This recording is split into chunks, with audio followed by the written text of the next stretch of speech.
Delete everything, now. The command came from across the server room, but Maya Johnson didn't move toward the keyboard.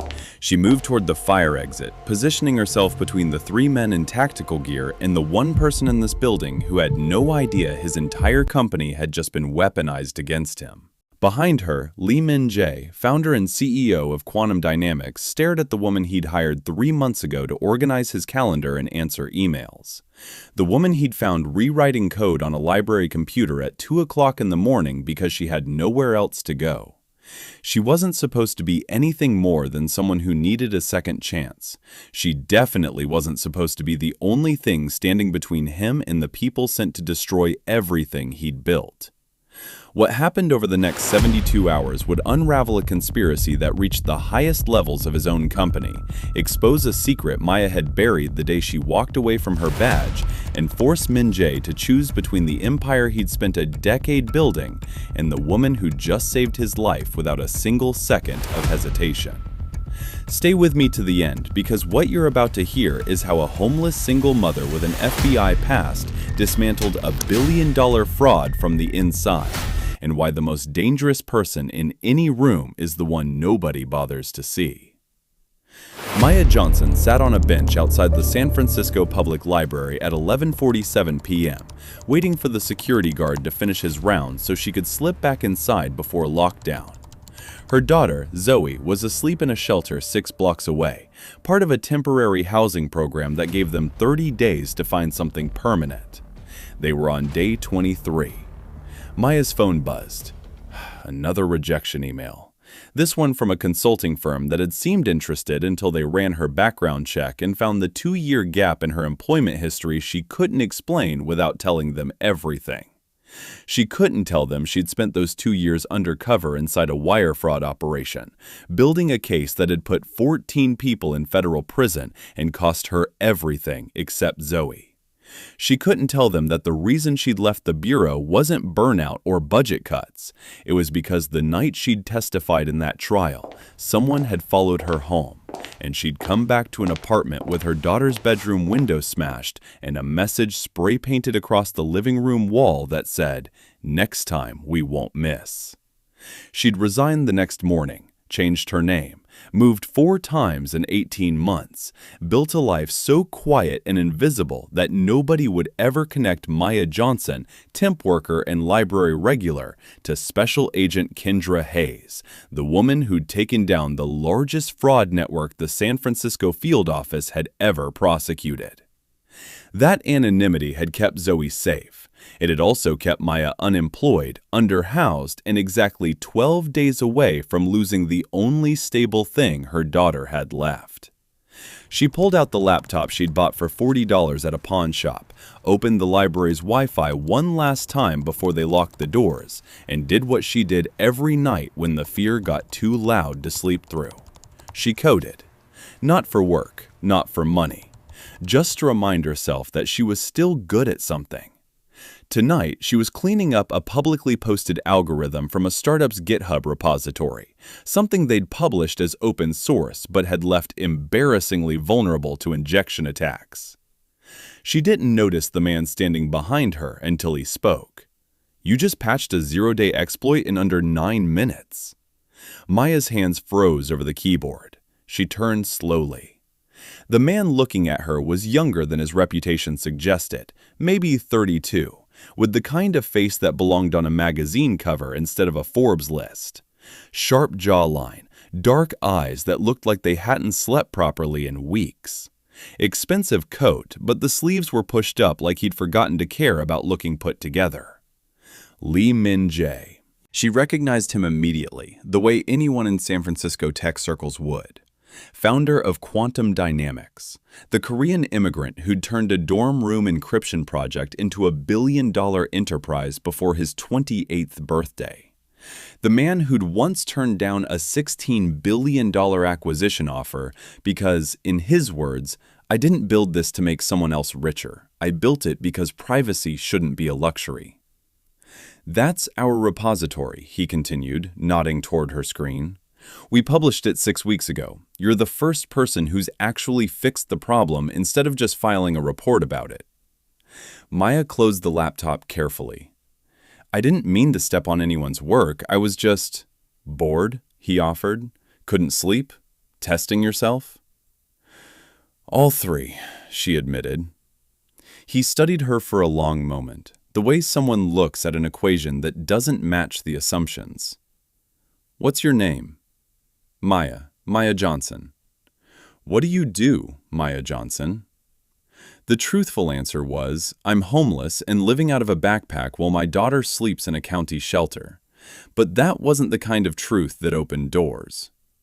Right now, she said, I'm looking for work. What kind of work? Anything stable.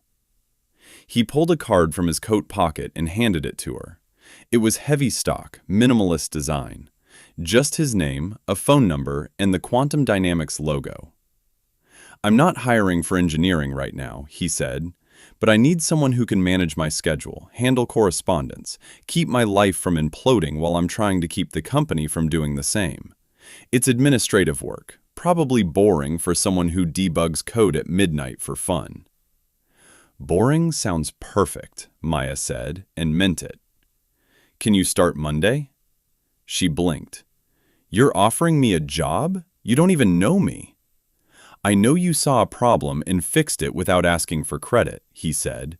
I know you're still working at midnight on a library bench when most people would have gone home hours ago. And I know that anyone who can patch a vulnerability that fast either has formal training or the kind of talent you can't teach. He paused, then added, I also know desperation when I see it, because I used to sleep in my car outside the campus library when I couldn't afford rent. So here's the deal. You show up Monday at 9. You get 2 weeks to prove you can handle the work. If it works out, the job's yours. Salary, benefits, the whole thing. Why? She finally asked. Because I spent 6 years begging people to take a chance on me, Min-jae said, and the person who finally did changed my entire life. Maybe it's my turn. He turned to leave, then stopped. One more thing. If you're as good as I think you are, you won't stay in admin long. I don't waste talent. But you'll have to tell me when you're ready for something bigger. I won't push. He walked away before she could answer, disappearing into the San Francisco night like someone who'd already moved on to the next problem while she was still processing the last one. Maya sat there for a long time, staring at the card, feeling something she hadn't felt in 2 years. Hope. And underneath it, the cold, creeping fear that the moment she stepped back into visibility, the people she'd put in prison might finally find her again. The next morning, Maya stood outside Quantum Dynamics headquarters in a blazer she'd bought at Goodwill and shoes she'd resold herself because new ones weren't in the budget. The building was all glass and steel, the kind of place where everyone looked like they'd stepped out of a startup recruitment ad. She didn't belong here. But Zoe needed breakfast that didn't come from a food bank, and Maya needed this job more than she needed to feel comfortable. She walked through the front doors and gave her name to the receptionist. 10 minutes later, she was sitting across from Min-jae in his office, which looked less like a CEO's command center and more like a graduate student's disaster zone. Whiteboards covered in equations, empty coffee cups, a sleeping bag wedged behind the couch. You sleep here? Maya asked before she could stop herself. Only when I lose track of time, he admitted, which is more often than my board would like. He handed her a tablet. Here's the situation. I have 43 unread investor emails, 16 meeting requests I haven't responded to, and a keynote speech in Seoul next month that I haven't started writing. My CTO says I missed 3 product reviews last week. My legal team says I'm ignoring contract revisions. And somewhere in all of that, I'm supposed to be running a company. Maya scrolled through the tablet, her mind already sorting, categorizing, prioritizing. You're not ignoring them, she said. You're drowning. There's a difference. Can you fix it? I can build you a system, she said. But only if you actually use it. Deal. She spent the first week doing exactly that. She built him a priority matrix that separated urgent from important and forced him to delegate everything that wasn't both. She set up automated filters for his email that routed press inquiries, investor updates, and internal requests to the appropriate departments before they ever hit his inbox. She started attending his meetings, not to speak, but to take notes and follow up on every commitment he made before he forgot he'd made it. By the end of week 2, his calendar looked like something a functional adult might actually keep. "You're terrifyingly good at this," Min-jae told her one afternoon, reviewing the week's schedule she'd just sent him. "I used to manage complex investigations with 50 moving parts and zero room for error," Maya said, then immediately regretted it. His eyes sharpened with curiosity. "Investigations?" "Logistical projects," she corrected smoothly. "Boring corporate stuff, nothing interesting." He didn't push, but she saw him file the detail away, the same way she used to file inconsistencies in witness statements. It was during her 3rd week that she noticed the pattern. Maya had been trained to see things other people missed. It was the skill that had made her good at undercover work and terrible at trusting anyone afterward.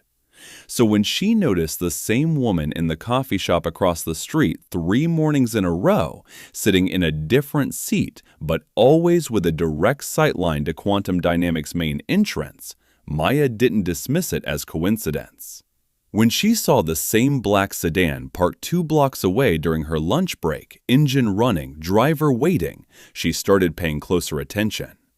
And when she cross-referenced the building's visitor logs against Min-jae's meeting schedule and found 3 entries for a consulting firm that didn't exist in any business registry, she stopped telling herself she was being paranoid. Someone was watching the company. She could have ignored it. She could have told herself it was none of her business, that she was an assistant, not an investigator, and her job was to manage calendars, not uncover surveillance operations. But she'd spent 6 years learning to trust her instincts, and every instinct she had was screaming that something was wrong. She started small. She checked the metadata on emails sent to Min-jae's executive team and found that 4 messages over the past month had been forwarded to an external address that didn't match any employee, contractor, or vendor in the system. She pulled security footage from the parking garage and found the same man, late 30s, expensive suit, entering the building during off hours using a key card that should have been deactivated 3 months ago when its original owner left the company. She ran the man's face through facial recognition software she technically shouldn't have had access to anymore, but had never quite deleted from her personal drive. The match came back in 14 seconds. David Brennan, former VP of Strategic Partnerships at Quantum Dynamics, currently employed as a private consultant, previously flagged in an FBI database for suspected corporate espionage. No charges filed. Maya sat back in her chair, staring at the screen, feeling the old, familiar weight settle over her chest. She knew what this was. She'd seen it a dozen times before. Someone inside the company was selling information, and whoever was buying it had enough resources to run a professional surveillance operation without leaving obvious tracks. She could walk away. She could tell herself it wasn't her problem. She could protect Zoe by staying invisible the way she'd been doing for 2 years. Or she could do what she'd spent her entire career learning to do. She could find out who was stealing from the man who'd given her a second chance, and she could stop them before they destroyed everything he'd built. The decision took less time than she wanted to admit. Later that evening, long after most of the staff had gone home, Maya knocked on Min-jae's office door. He looked up from his laptop. "You're still here?" "I need to show you something," she said, "and you're not going to like it." She laid it out piece by piece. The surveillance, the forwarded emails, the deactivated keycards still in use, the facial recognition match on David Brennan. Min-jae listened without interrupting, his expression unreadable. When she finished, He was quiet for a long time. "How did you find all of this?" he finally asked. "I noticed patterns," she said carefully, "and I know how to follow them." "That's not an administrative skill." "No," she admitted. "It's not." "Who are you, Maya?" She could have lied. She was good at lying when she needed to be. But something about the way he was looking at her, direct and without judgment, made her tell the truth instead. "I used to work for the FBI," she said. "Financial Crimes Division. I spent 6 years undercover, building cases against fraud networks. I was good at it. Too good." "What happened?" "I testified in a case that put a lot of dangerous people in prison. And one night, someone showed up at my apartment and made it very clear that if I wanted my daughter to be safe, I needed to disappear." She met his eyes. "So I did. I walked away from my career, my name, everything. I've been rebuilding ever since. Trying to stay invisible, trying to keep Zoe safe." "And now you're telling me my company has a leak," Min-jae said slowly. "I'm telling you someone is actively stealing from you," Maya corrected. "And whoever they're selling to has enough resources to run a surveillance operation that most companies wouldn't even notice." He stood, walked to the window, stared out at the city lights for a long moment. "If you wanted to stay invisible," he said, "why are you telling me this?" "Because you gave me a chance when nobody else would," Maya said. "And because I've spent 2 years running from my past, and I'm tired of pretending I'm not good at something that actually matters." Min-jae turned back to face her. "What do you need?"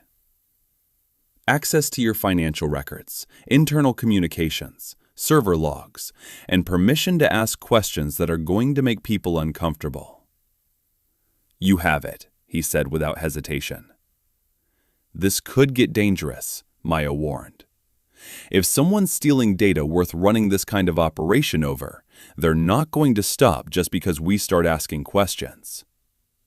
"Then it's a good thing I just hired someone who knows how to handle dangerous situations," Min-jae said. And for the first time since she'd met him, he smiled. It was a good smile, the kind that made her remember she was allowed to feel something other than fear. "One condition," he added. "What?" "When this is over, you tell me the whole story, not the sanitized version, the real one." Maya hesitated, then nodded. "Deal." She didn't know yet that the conspiracy she'd just agreed to uncover went deeper than stolen data. She didn't know that the people behind it had been waiting for someone exactly like her to start asking questions. And she definitely didn't know that in 72 hours, she'd be standing in a server room with 3 armed men, using skills she'd promised herself she'd never need again, protecting the one person who'd seen her as more than a liability. But she was about to find out. Immediately, Maya spent the entire week doing what she did best, becoming invisible while seeing everything. She started in the financial records, pulling 5 years of transaction data and running pattern analysis looking for anomalies. Payments that didn't match vendor invoices, wire transfers to shell companies, consulting fees that didn't align with actual deliverables. What she found made her stomach drop. Over the past 18 months, Quantum Dynamics had paid out $4.7 million to a company called Orion Strategic Partners for advisory services. The problem? Orion Strategic Partners didn't exist. The business registration traced back to a P.O. box in Delaware. The bank account receiving the payments was registered to a trust with no listed beneficiaries. Every invoice had been approved by the same person, Richard Kao, Quantum Dynamics Chief Financial Officer. Maya pulled Kao's employment file. 15 years at the company. Hired when Quantum was still operating out of Min-jae's apartment. One of the first 5 employees, Min-jae had personally promoted him to CFO 3 years ago. If Kao was dirty, this wasn't just corporate theft. It was betrayal. She needed proof before she could bring this to Min-jae. Accusations without evidence would just make her look paranoid, and worse, it would tip off whoever was running this operation. So she did what she used to do when she needed leverage. She found the weak link. David Brennan, the former VP with the deactivated keycard that somehow still worked, had an assistant who still worked at Quantum, a junior analyst named Priya Mehta who handled expense reports and meeting coordination. Maya scheduled a coffee meeting under the guise of getting to know the team better. Priya was 26, eager, and clearly overworked. She talked for 20 minutes about how understaffed her department was, how Brennan used to pile work on her without ever saying thank you, how relieved she was when he'd finally left. "Though he still emails me sometimes," Priya mentioned casually, asking for files he says he forgot to download before he left. "I know I'm probably not supposed to send them, but he was my boss for 2 years, and it feels rude to just ignore him." Maya kept her expression neutral. "What kind of files?" "Oh, product roadmaps mostly. Technical specifications. He says he needs them for consulting work he's doing now." Priya lowered her voice. "Between you and me, I think he's trying to pitch our competitors. But it's not like the files are classified or anything." Maya smiled like this was all perfectly normal. "I totally get it. Hey, do you mind if I ask you something in confidence?" "Sure." "Did you ever send files to anyone else? Maybe someone Brennan introduced you to, or a consultant he was working with?" Priya hesitated. "There was this one guy. He emailed me a few months ago, said Brennan had referred him, and could I pull some quarterly reports for a presentation he was preparing for Mr. Lee. I checked with Mr. Kao first, and he said it was fine." "Do you remember the guy's name?" Something Chen, I think. He used a Quantum email address, so I figured he was legit. Do you still have the email?" "Maybe. I can check." 20 minutes later, Maya was back at her desk with a forwarded email from Marcus Chen, sent from an internal Quantum domain, requesting financial reports that should have required executive approval to access. She ran the email address through the company directory. It didn't exist. Someone had created a fake internal account, used it to request sensitive information, and then had that request approved by the CFO himself. This wasn't just data theft anymore. This was a coordinated operation being run from inside the executive suite. But Maya was still processing what she'd found when her phone buzzed. Unknown number, local area code. She almost didn't answer. But old habits die hard, and FBI agents learn early that unknown calls sometimes carry information you can't afford to miss. "Hello? Special Agent Hayes?" Maya's blood went cold. Nobody had called her that name in 2 years. "I think you have the wrong number," she said, keeping her voice steady. "No, I don't. I know exactly who you are. I know what you did before you became Maya Johnson. I know about the trial. I know about the apartment. And I know about Zoe." Her hand tightened around the phone. "What do you want?" "I want you to stop asking questions you don't have authorization to ask. You're an assistant, not an investigator. So assist, manage the calendar, answer the emails, and stay the hell away from financial records that don't concern you." "Or what?"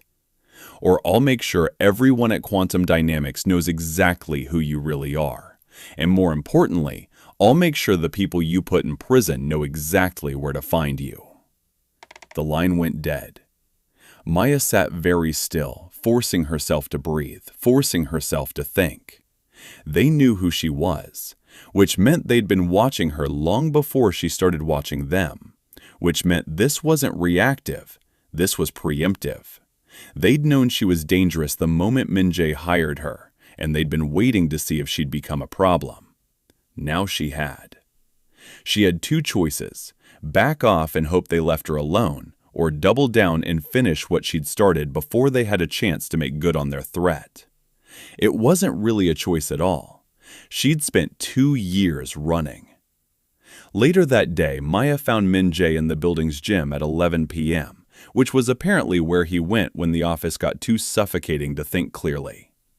He was on the treadmill, running hard, earbuds in, completely focused. She waited until he noticed her, then held up her phone. "What's wrong?" "We need to talk. Somewhere private. Somewhere that isn't your office." 5 minutes later, they were sitting in his car in the parking garage, the only place Maya was reasonably sure wasn't bugged. She told him everything. The fake company, the $4.7 million in phantom payments, Richard Kao's approval signatures, the phone call threatening to expose her identity. Min-jae listened without interrupting, his jaw tightening with every new detail. "Kao's been with me since the beginning," he finally said. "I trusted him with everything." "People don't usually betray you because they hate you," Maya said quietly. "They do it because someone made them an offer they couldn't refuse, or because they convinced themselves they deserve something you weren't giving them." "How do we prove it?" "We need to catch him in the act. If he's approving fake invoices, he's communicating with whoever's receiving the money. We find that communication, we have everything." "His email is monitored by IT. If he's smart, he's not using company systems." "Then we give him a reason to use them," Maya said.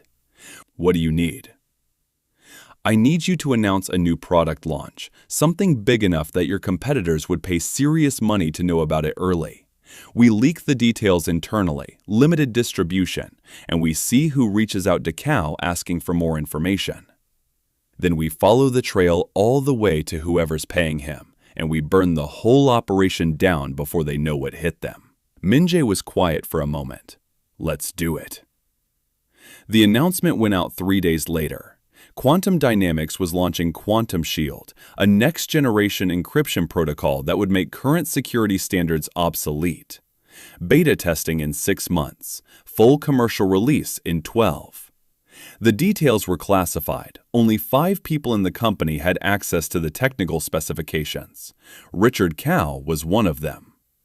Maya monitored his activity like a hawk. Email logs, server access, calendar appointments. For 2 days, nothing. Then, on the 3rd day, Kao scheduled a meeting with an external consultant. Location: a private office suite downtown. "We have him," Maya told Min-jae. "What's the play?" "You're going to that meeting." "What?" "You're the CEO. You have every right to join any meeting involving company strategy. You show up unannounced, you ask direct questions, and you watch him scramble." "And if he runs?" "Then we have proof he's hiding something, and we go to the board." The meeting was scheduled for 2 p.m.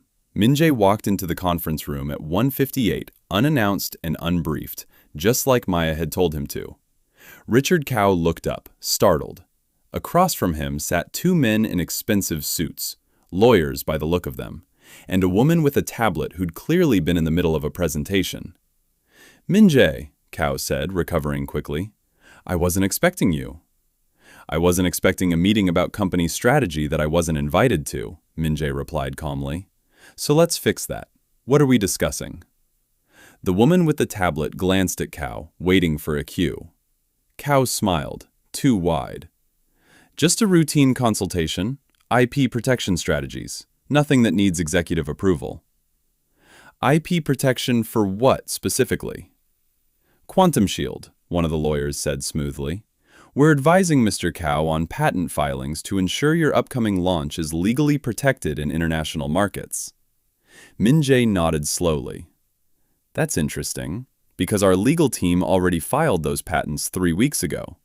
So I'm curious why we'd need outside counsel to advise on something we've already handled internally." The room went very quiet. Kao's smile didn't move, but his eyes did, flicking toward the door like he was calculating distances. There must have been a miscommunication, he said. I'll follow up with legal and make sure we're aligned. Let's follow up right now, Min-jae said, pulling out his phone. I'll get our general counsel on the line, and we can clarify together. That's not necessary. I insist. The call connected. Min-jae put it on speaker. Jennifer, I'm in a meeting with Richard and some outside counsel who are advising on quantum shield patent filings. Can you confirm the status? There was a pause on the other end. We completed those filings weeks ago. We're not working with any external firms on that project. Min-jae looked directly at Kao. Then what is this meeting actually about? Kao stood abruptly. I think there's been a misunderstanding. Let me reschedule this and get back to you. He moved toward the door. Min-jae didn't try to stop him. He didn't need to. Because Maya was standing in the hallway outside with 2 FBI agents she'd contacted the night before, the same field office she used to work for. And they had questions Richard Kao wasn't going to be able to smile his way out of answering. The interrogation lasted 6 hours. By the end of it, Richard Kao had given up everything. The buyer wasn't a competitor.